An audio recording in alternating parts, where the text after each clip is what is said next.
Hi Pinter folk, welcome back to the channel. Now Estelle and I don't normally do one during the week. We tend to leave stuff to the weekend because that's usually when the stuff's ready. But it's a sad day.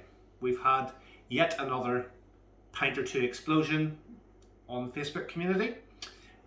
Poor Andrew lost his P2 in the bathroom. Estelle, would you be impressed if one of my Pinter 2s exploded? No.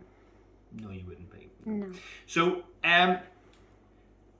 this is going to be a quick video just to discuss. I mean, I'm pretty bored with talking about pressure, but this is a vessel that is a pressure fermenter. That's what it is. And actually, it's quite a good one. It's not that expensive. There are ones out there that are a hell of a lot more expensive. The whole idea of doing pressure fermentation is sort of threefold. It reduces esters, which can spoil the taste in beers, but two of the main things are that it speeds up fermentation and it also naturally carbonates your beer, so there's no need for carbon dioxide canisters or all that good stuff. But it's important to get the balance right. Now, I'm going to read this out to you. I just picked this up off, it's on the internet, anybody can read it, about pressure fermentation. So, in particular, ales, which are pretty much the backbone of what the stuff that we make. A lot of them, there's IPAs, everything we do, and brown ales, pale ales. Ales are more sensitive to pressure and start to experience yeast growth problems at elevated pressures. This, at either 1 or 2 on my pinters, are 30 psi. The pressure for brewing should be between 10 and 12 so that your yeast don't get under pressure. It says that keeping pressure low will allow most yeasts to ferment quickly, cleanly, and attenuate fully. If any of you, like myself, are doing your brews and they taste a bit watery, they taste a bit sweet, they taste as if they haven't brewed fully, that means, highly likely, that there is too much pressure in your pressure fermenter. Now what I've been doing with this one, I've been experimenting.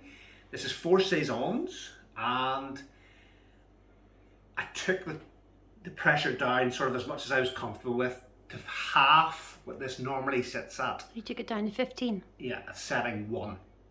So if any of you guys are sitting there, you can do what you like, but if any of you guys are sitting, brewing on pressure 2, you're risking it. And I'm sure Andrew, Jamie, Michael and James, who've all had exploding pinters, and there's probably more of you guys out there, and if you have had an exploding pinter, please leave me your name down below in the comments, because we are building up a bit of a theme, and I think any exploding pinters is one too many. They shouldn't be exploding. 10 pints of beer all over wherever your pinter is not a good idea. I'd rather have a slightly flat beer than beer all over your floor. So the experiment with this is that I've brewed on the lower pressure for most of the time, and last night, with the last 24 hours to go before I was going to cold crash it, I then shut off the valve and relied upon the PRV. Now, this And it went is straight still up venting. to 30 again, didn't Yeah, it? now it was sitting down at 16 roughly, and within 5 hours, When I came home from work today, it was back up to 30. it was sitting over, that was 34, 35-ish. So it does not take long. If your yeast are brewing fantastically, it does not take them long to get the pressure up to where it should be, and I think 24 hours is sufficient. So I'm going to test that. We're going to cold crash this, then stick it in the fridge, and I believe that just 24 hours at setting 1 is enough to carbonate your beer and let it absorb in the fridge, and it'll hopefully work out perfectly. But that's just my thinking. So watch the channel and find out. But if any of you guys are sitting at pressure 2 at the minute, just be careful. It might be too much. Some of you guys might be fine, might be brewing away happily. Leave it at that. Just a plug, we're going to do the big trio taste test, Estelle and I, aren't we, honey?